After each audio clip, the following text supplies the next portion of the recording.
लोक गायिका तो छोड़िए, आप लोकल गायिका कहा जाए तो ही ठीक है। और मैं कलाकारों का बहुत सम्मान करती हूँ।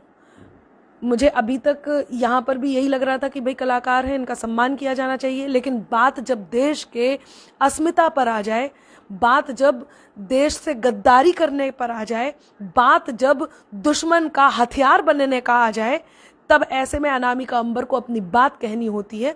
ये वो गद्दार हैं, ये इनका कहना ये है कि अब इस तरह के आतंकी हमले होते हैं और एकदम सरकारी पत्रकार, सरकारी कवि, हमें सरकारी कवि एकदम तैयार हो जाते हैं और इस तरह की बातें करने लगते हैं जैसे ये जाकर के पाकिस्तान पे हमला बोल देंगे, जैसे ये जाकर के सर काट के ले आएंगे। ये बात बोलिए, चलिए ठीक है, आप बताइए, हम में हिम्मत है कि हम दुश्मन को दुश्मन कह रहे हैं? आप में हिम्मत है?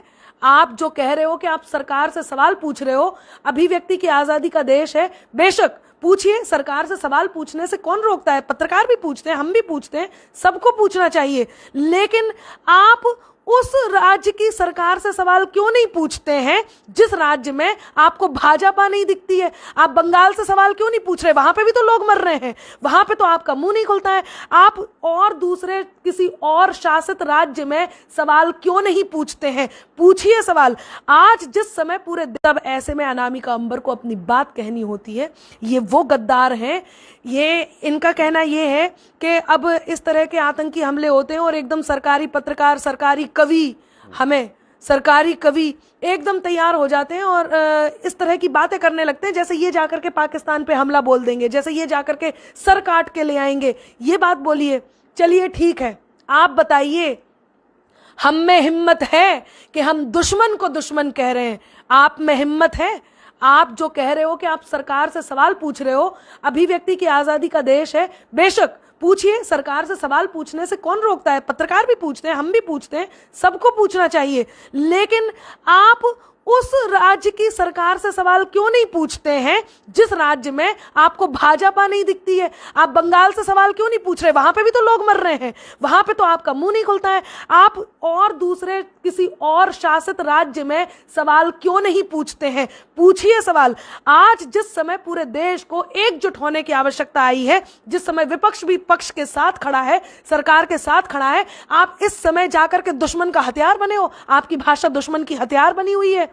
धिक्कार है आप पर कि हम पर सवाल उठा रहे हो कि हमारी भाषा, आपकी भाषा उसका हथियार है। हम में हिम्मत है कि हम ललकार रहे हैं, हम में हिम्मत है, हम लोगों में ऊर्जा जगा रहे हैं, देशभक्ति जगा रहे हैं।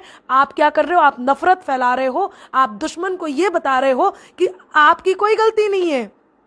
आतंकवादी हमले आपने नहीं करे, दुश्मन आप शांति से बैठो। आतंकवादी हमले तो हमारे घर में किए गए हैं। प्रधान सेवक पर आप आरोप लगा रहे हो। माफ कह रहे हैं, सवाल कर रहे हैं। माफ कीजिएगा, सवाल करने में और आरोप लगाने में उतना ही अंतर है जितना अंतर यहां चल रहा है।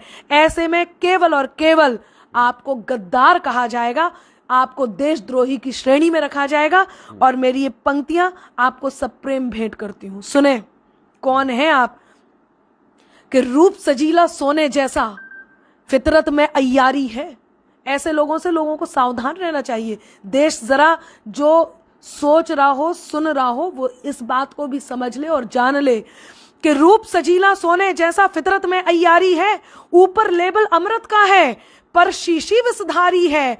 अजब दोगले धागे हैं ये कुछ लोगों के कपड़ों में, अजब दोगले धागे हैं ये कुछ लोगों के कपड़ों में। रंग है रोगन देशभक्ति का, अस्तर में गद्दारी है। कि उन फूलों की शाखें तोड़ो जो राहों के खार बने। अब देशवासियों को, पत्रकारों को, कवियों को, ऐसे लोगों को देशद्रोही घोषित करना भी चाहिए और इनके प्रति एक्शन लेना भी चाहिए। दुश्मन को बाद में देखा जाएगा, पहले इन गद्दारों को देखना चाहिए। और वो ऐसे कि उन फूलों की शाखें तोड़ो जो राहों के खार बने, उन नदियों की धारा मोड़ो जो आगे मझधार बने। उन लोगों को खड़ा करो बस देशद्रोह की श्रेणी में, जिन लोगों की भाषा अंबर दुश्मन का हथियार बने। ये सिखाएंगे हमें कोमलता की भाषा अब पत्थर सिखलाएंगे। सांप जहर से बचने वाले अब मंत्र सिखलाएंगे। जिनका लक्ष्य है देश को खंडित करने का, एकमात्र लक्ष्य है जिनका देशद्रोह की, देश प्रेम की, ये भाषा सिखलाएंगे। राष्ट्र जानता है, देश जानता है कि वो किसके दिल में धड़कता है। अच्छा, आतंकवादी जो हमला हुआ उसमें बताया जा रहा है धर्म पूछ करके अटैक किया गया, गोली मारी गई। एक तरफ लोग बचाने वाले भी थे और एक तरफ लोग गोली मारने वाले भी थे। धर्म के आधार पर कुछ लोग कहते हैं कि आतंकवाद का धर्म नहीं होता। देखिए, आतंकवाद का धर्म नहीं होता जो लोग कहते हैं, वो यहाँ देख लें, यहाँ आतंकवाद का क्या धर्म था। जब ये पूछा गया यदि आतंकवाद का धर्म नहीं होता तो सीधे पूछते भारतीय। अभी एक नेताजी का बयान मैं सुन रही थी 2 दिन पहले, वो कह रहे थे उनके लिए हम सिर्फ भारतीय हैं, उनके लिए सिर्फ हम भारतीय हैं। जो लोग ये नफरत फैला रहे हैं वो इस नफरत को ना फैलाएं। भाई कौन फैला रहा है नफरत? आप ये देखो, नफरत तो वो फैला के गए हैं, नफरत फैला के गए, खून फैला के गए, दहशत बो करके गए, खौफ डाल करके गए और कुछ लोगों को भुखमरी कगार पर छोड़ करके गए, पर्यटकों का आना बंद कर दिया। देश में जो कुछ करके गए हैं ये वो करके गए हैं। उन्होंने ये नहीं पूछा कि आप पाकिस्तानी हो कि भारतीय हो, उन्होंने ये पूछा आप हिंदू हो कि मुस्लिम हो। उन्होंने कपड़े उतार कर चेक किया कि आप हिंदू हो कि मुस्लिम हो।